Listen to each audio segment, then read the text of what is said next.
Okay, this is Maury Miller, and it's April, what, 20th?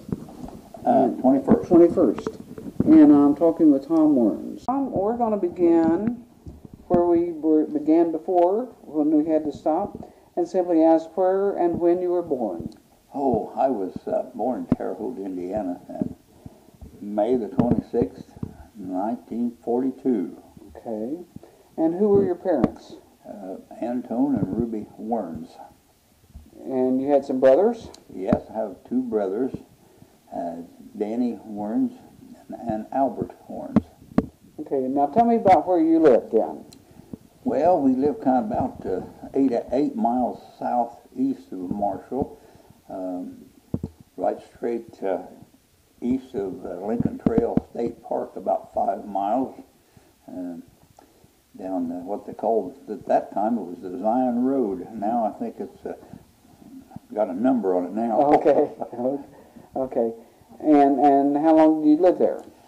Well, I lived there with my parents until I got married in 1962, and I moved across the field. Okay. I lived there for about, let's see, seven years, I think, and then moved into South End of Marshall, and then for about 20 years, and then I moved up on North 8th Street for several years, and now I live out here on the west side of Marshall. Okay. Well, let's talk about your neighborhood where you grew up. How would you describe it? Oh, a lot of fun. This was a lot of fun. We had all kinds of kids to play with, neighbor boys, and played ball and swing on grapevines out in the woods. Just rode our bicycles around, and it was fun. Okay. Well, let's talk some more about that. What kinds of things do you remember about growing up and the neighborhood kids? Oh, most of them were just great to get along with. We never had too many fights, so once in a while we have a little disagreement when we have ball games. But mainly the big kids made the rules. But okay. Yeah, we never really had too many problems when growing up. Okay, good.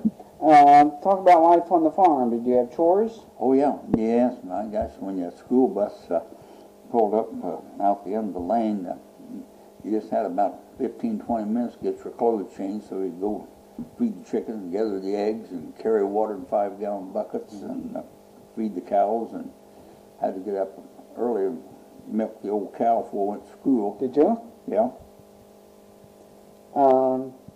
Talk about some other things about the neighborhood. There you talked about the church. Tell us about being at the church. Yes, the Zion Church was just about 1.5 miles west up the road. That's the church we got married in, baptized in. That's where we always went to church. Had a pretty good sized congregation there. I don't know, we'd have probably 50, 75 on Sunday morning, and that thing run pretty smooth. Okay. Did you have other activities around the church? Yes, we had youth fellowship and that kind of thing. And then they'd even have skating parties. The church would have skating parties. Youth fellowship would, and go to Paris, and that was always a big deal for us. Well, let's talk about school. Where did you go to school? Here in Marshall. I went to Southside School for the first year I went to Southside School, and then I went to Northside School in the 2nd grade. Then in the 4th grade I went to the Ohio School, which was the Ohio oil building at one time. Then went to high school, junior high and high school, out where it is now. Well, talk about school. What are some of your memories about school? Oh, Highland, I don't know. Well, one of the memories I remember about school in the 2nd grade, I had Al Connerton's mother, and she was my teacher. Oh, she was a nice lady. I liked her. She was nice. What kind of activities do you remember about high school? Well, I belonged to FFA, and mainly agricultural thing, and then I played basketball in 8th grade, and wasn't very good at it, but then I played football the first 2 years of high school, my freshman and sophomore year, and my dad thought maybe I'd be a lot more good down on the farm than sitting on the bench playing football. Let's talk about your family life. What kind of things did you remember your family doing together? Oh my, we always had, you know, big Christmas dinners and Easter dinners together, and one evening we'd go visit my grandparents. And when I was little, we didn't even have a TV. We didn't even have telephone for several years. I was 7 years old before I got electricity. And we had a lot of family gatherings, dinners, and that kind of thing. It was fun. How did you spend your time? Did you have hobbies? Well, yes, because I had always had FFA or F4H rather projects. Had calf, 4-H calf, and pigs and that kind of thing. And we took them to the fair, and we thought that was the greatest thing. We got to spend the night out at the fair. That was fun. Did you have pets? Yes. My dad, he was a bird hunter. We always had bird dogs, and did you? I always wanted a rabbit dog, but he didn't like rabbit dogs. He didn't like rabbit dogs. He didn't even want his bird dogs pointing rabbits, so he didn't want them chasing rabbits. So I didn't get a rabbit dog until I got married. Well, let's talk about marriage. How did you meet your wife? Well, we went to school almost all the way through school together. We went to the junior and senior prom together, and I guess we just kind of grew up together. And did you get married right after school then, or when did you get married? We graduated in 1960, and we got married in fall of '62. Okay. Have you ever lived someplace other than Marshall? No, I've never. This is the furthest I've got from home, and I think it was about 8 miles from where I grew up. Well, you said you have been a farmer. Talk about some of the memories you have about being a farmer. Oh my, I started out farming, I guess, when I was about 12 years old. My dad let me run a tractor, and I thought that was just the greatest thing that ever happened. I planted my first crop when I was 13. He gave me a little patch of ground, about 10 acres, and I planted that. And just kind of grew from there. I just never knew anything besides farming, I guess. Okay.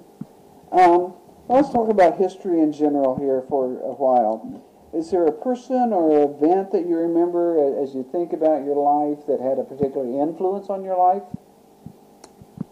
Oh, yes, I think my grandfather may have had about that. About as good an influence on me as anything. And he was from the old generation. He was born in 1876. That was the same year that General Custer got his out in the West. Jesse James was running around, and he told me all kind of stories about things like that. And he grew up in total horse and buggy days, and didn't know what a car or a tractor or anything was. And he lived to see man land on the moon. But he was never real sure they did that. He said, well, just look up there. There's no way in the world you can get up to that moon. So he had a real influence. Okay, again, as you think about your lifetime and all the things that have happened, what historical events stand out in your mind? Oh, well, I suppose World War II had a big impression on me. I was born during World War II, and my parents, they would talk about it and the atrocities and things like that happened over in Germany. They came from the relation came from Germany. In fact, they went back over there and visited. Some of the relation was left, and a lot of them weren't there anymore. During the war perished, and that made a big impression on me. And they told me about the hardships and everything like that, the Depression days, and they just couldn't forget that Depression. Sure. So that's some of the things that I remember. Okay, you're talking about your grandfather and all the things that transpired in his life. Let's talk about you and your life. What modern conveniences do you think have been most notable to you? Oh, I suppose we didn't have electricity till I was about 7 years old. The farm where my dad bought, there was an old bachelor lived there, and rural electric come through signing people up for electricity.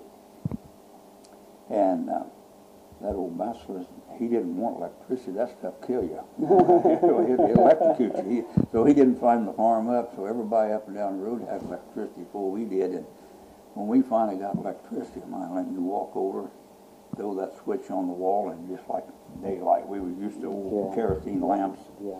We just couldn't believe the difference. If you were talking to somebody who was not from here and telling them about Marshall, how would you describe Marshall and tell them about why you live here? Well, I suppose it's kind of a small community that most everybody that knows a lot of the people that live here. You drive down the road, you wave at people that in the big cities they wouldn't think about waving at somebody they meet on the road. It's just a friendly community. That low crime. I wouldn't say no crime, but very, very little crime. It's a friendly place to live. Okay, good. Thank you, Tom. This has really been